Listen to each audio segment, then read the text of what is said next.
Hello and welcome to this week's episode of the Goodrum Show with me, Chris Goodrum. Okay, so as you can see, today's episode of the show is about Talisker, and it's interesting because I've done almost 300 odd episodes of the show, and this is the first time I've actually done an episode of the show on Talisker. Partly because obviously I don't have any direct dealings with their owners, Diageo, so I don't get to see new releases and distillery bottlings and stuff like that, and partly because, unlike some distilleries, they don't seem to sell an awful lot of casks, it has to be said. I mean, they do sell casks, obviously, because I have a selection of independently bottled Talisker in front of me, but so that's one reason I thought, yes, I really fancy doing Talisker, and it had been on my mind to do for some time. But it was kind of prompted, I guess, to a certain extent by something I read online. A blogger, I believe, I forget who it was, basically saying that the only reason that distilleries sell their casks is because they don't fit into the distillery profile. And I thought, well, yeah, okay, you have a point.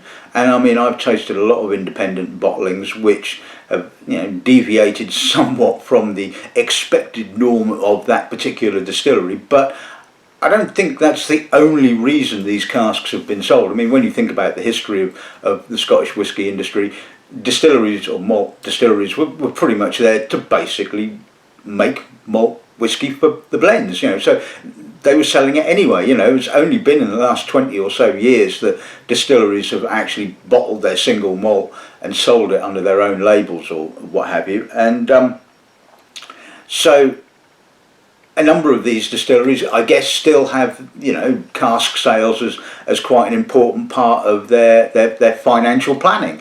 I mean, if you can sell a few casks every now and again, it's quick and relatively easy money to be honest with you. And some distilleries sell more than others. Some of the lesser well-known distilleries tend to sell a lot of casks to the independents, and you see them cropping up quite readily. I mean, distilleries like, for example, Craigalachy, Mortlach, Linkwood, Kalila, Bunnahabhain, etc., etc., are main staples of the independent bottling companies' lists. Some distilleries, as we well know, don't sell at all, and others sell, but they'd like you not to believe they sell. But as I may have mentioned the other week, but anyway, we're not really sort of here to talk about that per se. Partly the whole object of today's episode is to sort of see how and if these casks, these independent single casks, differ considerably from a distillery bottling. So by taking the flagship 10-year-old as a benchmark, I'll be looking at all the other ones accordingly, and hopefully that will provide an interesting insight into whether that is indeed the case, whether some, all, or none of these independent bottlings, exhibit similar qualities to the 10-year-old. You would like to think they do, but of course, as we well know, whisky is a living organism and doesn't always kind of do exactly what you want it to do at the end of the day. So, so Talisker started production in 1830, has a capacity of 2.7 million litres, currently owned by Diageo. It's got a huge history, and if you want to find out all of that, you can look it up online. But two interesting things I think stand out from the information about the distillery is, first, their fermentation time is somewhere between 65 and 75 hours, which is actually quite long when you think the sort of average is around about 20 to 30, maybe 40 hours.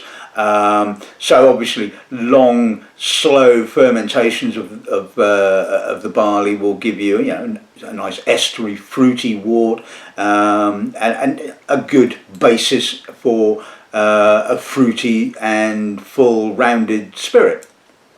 The other thing is their cut point is relatively narrow. I believe they take a cut between about 65 or 76 and 65%, which again is not exactly unusual, but in this day and age of what I think a lot of distilleries wanting to get the maximum amount of spirit out of their run, taking wide cuts and dicing with the the feints and the foreshorts and the other unpleasant elements. Talisker has obviously decided, right, well, we're going to take a relatively narrow cut, we're going to have a clean spirit, no feints, no nasty bits, and I think that's part of the reason why I think the 10-year-old has been a pretty much consistent quality malt whisky for a number of years. I mean, I've tasted it a few times over the years when I thought, maybe not quite so sure about it, and then I've tasted it again and it's been sort of absolutely superb. I mean, I remember sort of going through that phase and then doing a judging for the World Whisky Awards and getting the list back after the event and finding out that I'd given Talisker 10 something like 9.4, 9.5, and I'm thinking, really? Did I give it that much? And having to go back and have another look and going, yeah, actually, so where some malts, flagship malts, have been maybe on a bit of a downward spiral over the years, and some on an upward spiral over the years, I think Talisker has been one of the few that seems to have sort of like kept a relative constant, shall we say, as in terms of quality. So I think this is going to be quite an interesting episode. The show's the first time I've tasted so many Taliskers all in one go, it has to be said. So let's have a look at what we'll be tasting.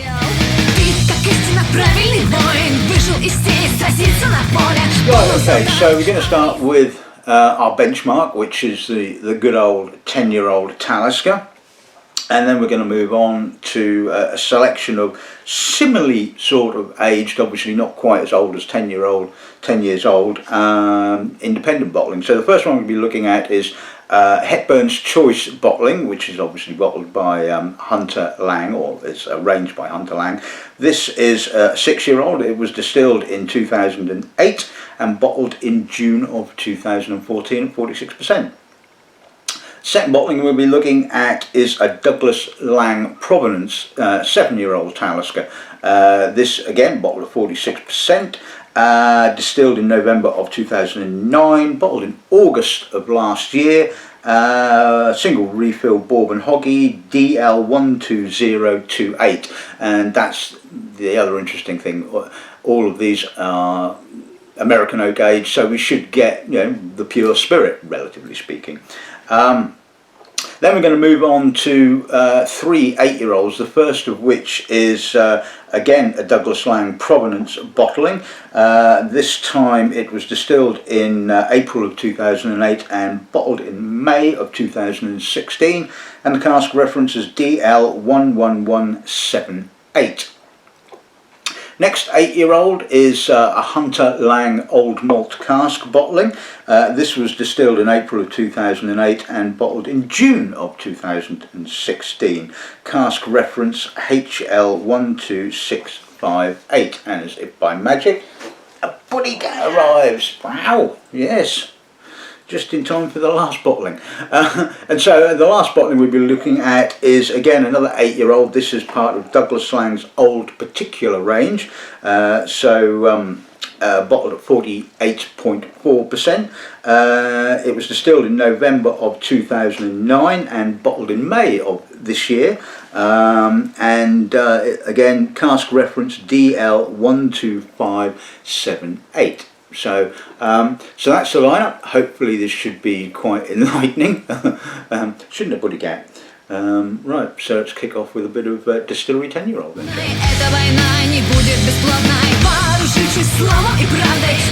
Right, okay, so let's have a look at the 10-year-old. Robust, full. There's a slight sort of gristiness. Some lovely barley notes, and I swear there is some sherry here. I've kind of read up as much as I could, and nobody seems to sort of mention any sherry casks being used in the 10-year-old, but I'm pretty damn certain there is a little bit there, because there's a little bit of dried fruit, a little bit of sherry sort of tannins, but the spirit itself is nice and fruity. There is slightly estery, there is a slight sort of banana-y white fruit kind of character happening, a little bit of peat, not very much. I mean, a lot of people think the Talisker is quite heavily peated, but the reality is that it's only peated to around about 20 parts per million, so and about 8 to 10 in the final spirit. And so it's just got a lovely sort of soft background peat character, and of course that obvious coastal note. I mean, I guess over the years it's kind of this the coastal character seems to have sort of waxed and waned with the 10-year-old. And I remember sort of when I first tasted the Storm, when that was first released, and I was like, yeah, this is what Talisker should be like, you know, really intense and windswept. And I thought, mate, the 10-year-old has gone a bit kind of like middle-aged, I suppose, and got to put on a bit of weight, and isn't quite so. Yeah, so this isn't as hugely kind of coastal as you would expect. It has a bit of saltiness, but not quite what it might have done a few years ago. Anyway, let's see what the palate's like.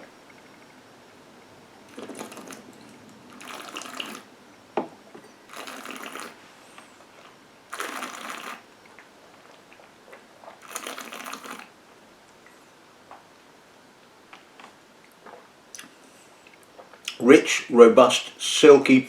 Again, I'm sure there's some sherry at work in here, because I'm getting some dried fruits, a little bit of treacle, lovely sooty aftertaste. Again, probably a little bit more salt now on the aftertaste, and it's got a little bit of a mouth-watering kind of feel to it. Touch of spice, maybe cinnamon, a little bit of coffee, but I'm pretty certain there's a little bit of sherry in there. And like I said, although nobody seems to sort of mention sherry cask being used in the 10, I'm pretty certain there is some used in that, because if there isn't, I'm not quite sure where I'm getting that sort of sherry dried fruit kind of character from. But anyway, so that's our benchmark. Nice, robust, lightly peated, and lightly salted as well. So let's see what the rest are like, and whether they exhibit a similar kind of character.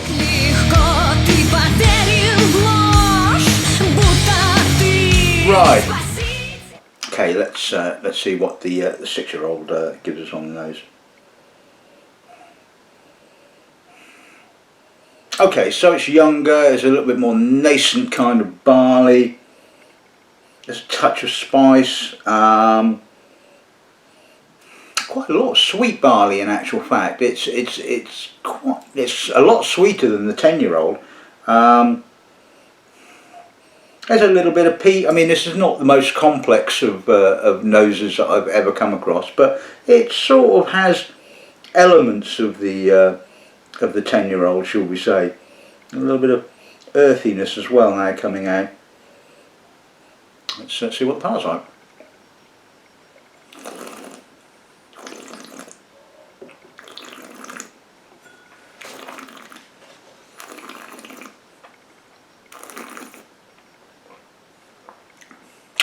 Lighter than the Distillery bottling, gently peated. In actual fact, not a huge amount of peat at all, to be honest with you. A little bit of pepper, a little bit of spice. It's a bit short. It's okay. It's not a sort of bottling that I would particularly rave about, and it has like I said, it's got an element of Talisker about it. But I think if you didn't know that was Talisker, I think you might be sort of struggling to kind of fit it into a particular distillery, because it's all a little bit young, a little bit nascent, and it really doesn't quite seem to have really developed an awful lot at all. I mean, like I say, nothing wrong with it, but yeah, it's kind of too young in its nappies, shall we say.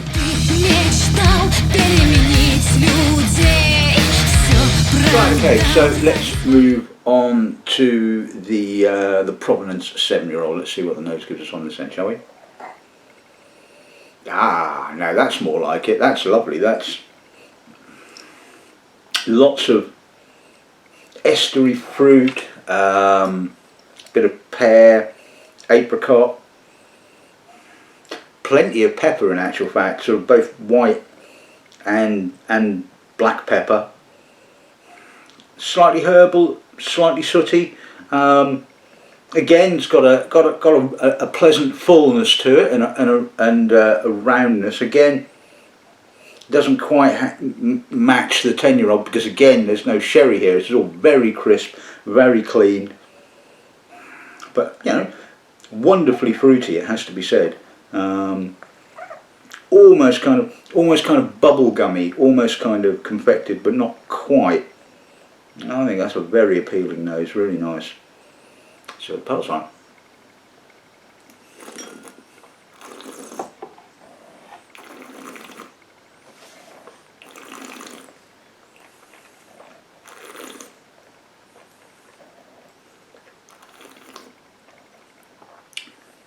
More oak, more spice, more pepper.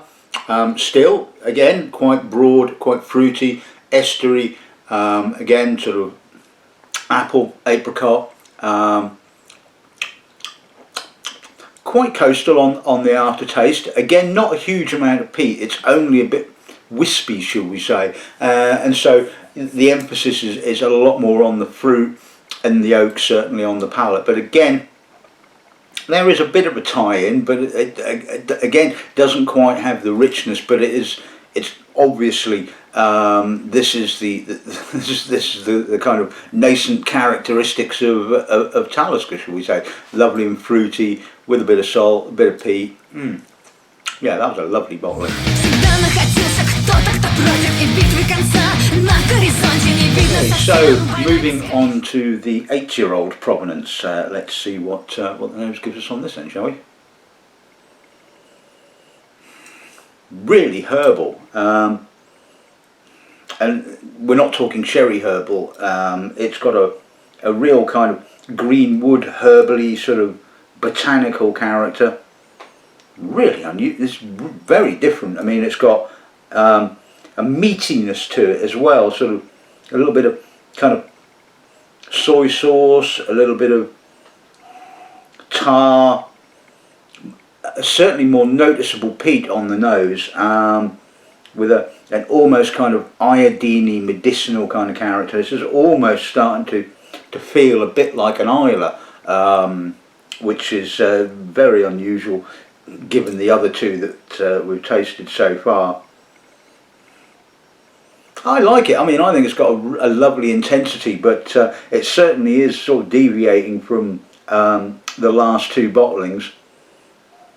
But again, lovely crisp, fresh character, but and not quite so fruity, not quite so weighty. It's like I said, it's more fresher. There's more saltiness, and like I said, this is more sort of Islery than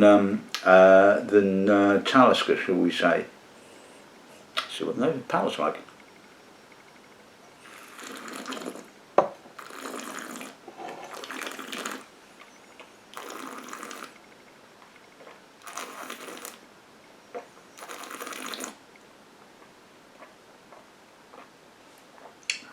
Talisker, the palate is a little bit fuller, a bit richer. There's more cereal, more peat. That really is quite strongly peated in actual fact, and sort of burnt wood and earth.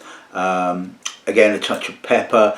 A little bit short, but pleasantly spiced. And like I said, I think it is definitely standing out from the other two by a long way, and you know, not because it's a year or two older than the other two, but it is quite considerably different. Like I said, it's crisper, it's fresher, it's more white fruit, it's more Isla rather than Talisker. So but either way, no, it's a lovely bottle.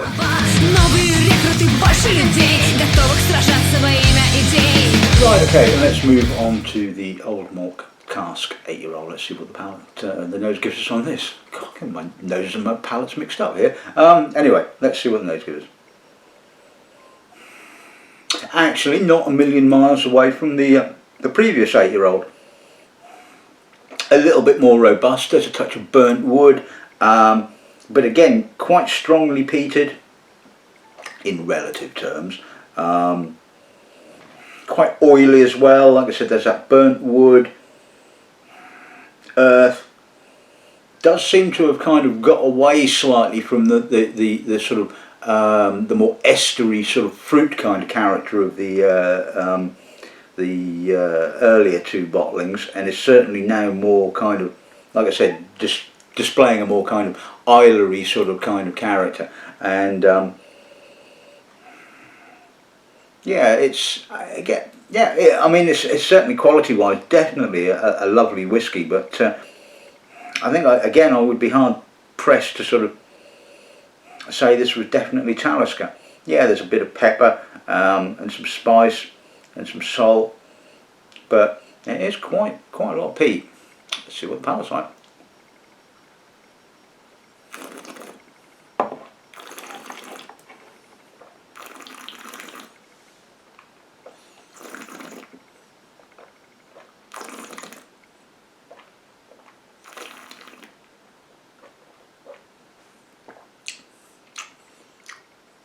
Quite chewy, quite malty. Now the palate seems to be sitting somewhere between the two extremes that we've come across so far. It's got a richness, but it's also got a crispness as well. Some white fruit, a fair amount of peat again, quite dusty, earthy, little bit of tar, quite salty, minerally, bit fishy actually. Now the aftertaste, I'm getting that sort of springbanky kind of fishiness kind of going on, and it's just a wonderful thing about whiskey. You just sort of like, you think you know where you are, especially when you're tasting it blind, and then suddenly this sort of flavour comes out of nowhere and you start going, oh, now where the hell am I? And again, I don't think I would have picked this as being Talisker if I'd have been tasting this blind. It certainly doesn't say Talisker to me. It's kind of now gone kind of Isla Campbelltown kind of thing. But either way, I mean, that is a lovely bottling, it has to be said. Vibrant, fresh, but still quite robust, and yeah, like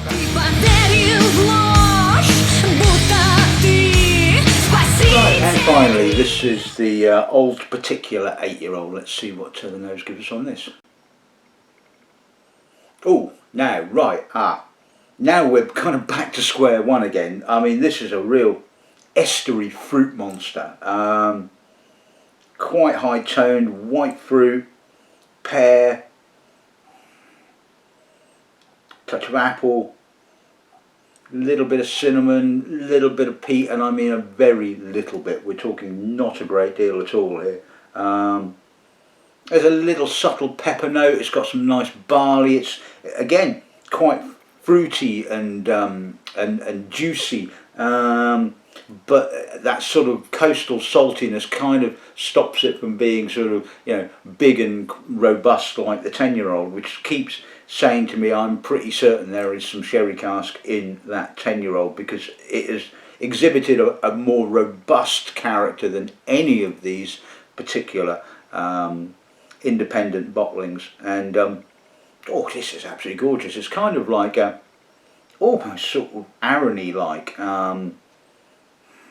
but with that sort of little bit more peat than you would get with say young Arran. Yeah, that's a lovely nose. Let's see what the palate's like.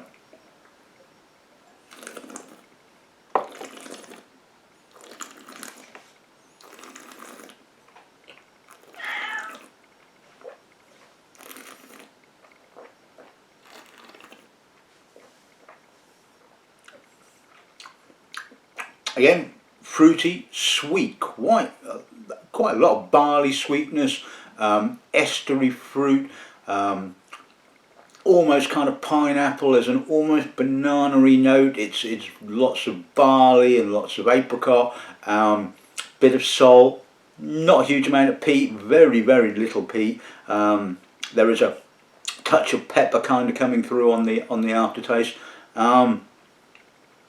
Oh, that is lovely, absolutely gorgeous. Slightly salty aftertaste.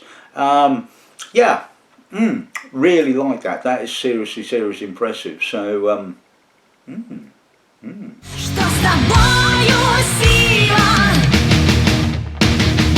Right, Okay, so let's sum today's episode of the show up. Well, that was pretty interesting, I think, from a personal perspective. Hopefully you guys have found it interesting as well. So I think the benchmark 10-year-old, the more I've tasted these independent bottlings, the more I'm convinced there is a little bit of sherry matured spirit in the 10-year-old. It is a lot more robust, or robuster, if that, such a word exists. It's more robust. There is definitely a dried fruit kind of note, and it certainly, although as you would say relatively fruity, certainly doesn't have the fruit, estery fruit of, say, the old particular 8-year-old, or both the 6-year-old Hepburns choice and the 7-year-old Provenance bottling. Yes, come on then, buddy cat. So, do we know what Talisker is really all about? Well, obviously, I would say that is probably more the Talisker kind of character. The estery fruit, the sweetness, the barley, just a little bit of salt and a little bit of pepper. These two, the Provenance 8-year-old and the OMC 8-year-old. No, we're not going on there. And the OMC 8-year-old are kind of like the outliers, I suppose. Although they have some of the character, they've got a lot more peat. And I suppose that's the thing with when you're buying in peated barley. Yes, you can say we want it peated to X amount parts per million, but it's a natural process. Again, there's always going to be variations, shall we say, hence why some of these bottlings have got practically no peat and some have got a fair amount of peat. So yes, some of these casks are quite different to each other, but I think that there is a relatively common theme running throughout all of them, and that is the sort of like, fairly robust sweet fruit, some of which display more of it than others, and some display more peat and salt. It's I think this is personally for me the wonderful world of the independent bottlings. Yes, you don't know what you're going to get all of the time, and so this is why it's up to me to kind of like wheedle out the ones that I don't think sort of like float my boat, so to speak, or are just a bit too weird and wonderful. But unless that's weird and wonderful in a good way, and then that's how you can sort of sell them, So long may it continue, and I'm glad that sort of like the independent sector didn't die back in 2009 as a lot of people predicted it was going to, and is still in very, very good health, and I think it's all for the better. So anyway, that's this week's episode of the show in the bag. Hopefully you've enjoyed it. I've been thoroughly entertained, it has to be said. I think Barbie was entertained as well, although she seems, oh, you're back. So anyway, before we go, come on then. So anyway, that's this week's episode of the show in the bag. Don't know how many more I'm going to get in before the year's out. I mean, obviously December is a bit of a heavy month, as I seem to be working pretty much most weekends, although hopefully I'll get a few more in this month, and I've got quite a few interesting ones up my sleeve, so to speak, although some of those may well have to wait till the new year. Yes. Anyway, until then, good afternoon and good gramming.